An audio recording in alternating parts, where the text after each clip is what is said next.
My name is Lorna Ritz, a third-generation abstract expressionist painter. It wasn't until I was in undergraduate school that I met a premier abstract expressionist painter, James Gehagen, who was a student of Hans Hofmann, who was a major teacher, studied with him many years and became a co-director of the school that he ran. I had been painting realistically, and I was bored. I was good, but not great. I mean, I could capture the image realistically, but it wasn't exciting to me until I met Jim, and that changed the course of how I thought about what painting was. And I found my true freedom. I never know what to do in the beginning. My mother used to say, "Oh, you'll get it." But it's just being lost and walking a tightrope without a net down below. If I ever went to the canvas with an idea,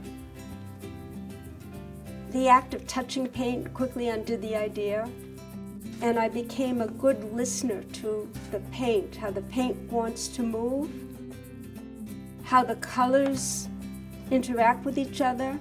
But I start, and I don't give up. And pretty soon there's something that starts to relate to something else, and then I have a beginning. But it takes a long time to find even that. Truth is, I'm always emotional when I paint.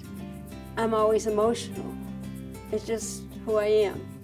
If I wasn't passionate about something, I would have nothing to paint. So it depends on the day, the time, my life experience, what I'm bringing to the painting that day, and it's not revealed many times until it's on canvas, and then I know.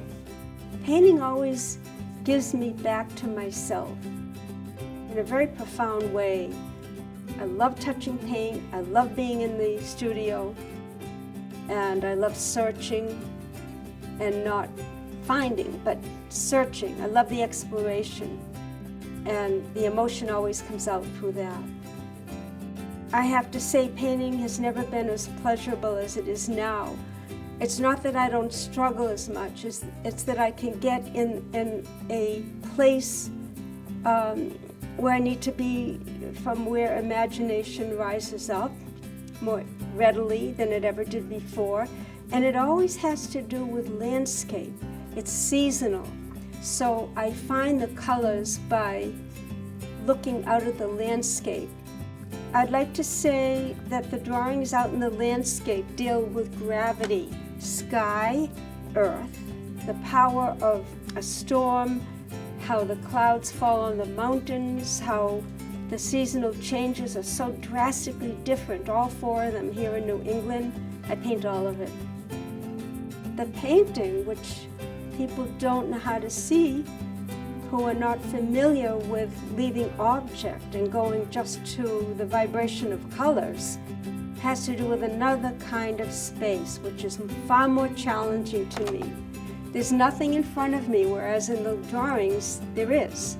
You can recognize a tree, you can recognize a branch. In the paintings, whatever goes back in space has to proportionately come up. So there's the space between the two. It doesn't stay static. It's an ambiguous space. What you think is coming up later goes back because it's a relationship event between the color. There are always things that occur to me after I've let the painting go.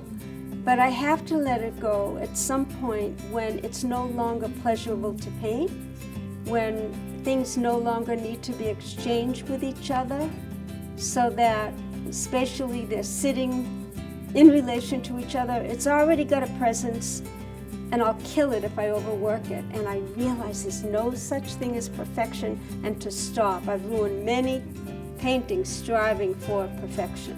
People who come up to my painting and turn to me and say, "Oh, I much prefer your landscape," I know that that's because they're familiar with it. So I try to lead them into the painting by showing them certain relationships. It could be a color vibration. It could be a harmony between the colors. It could be any one thing.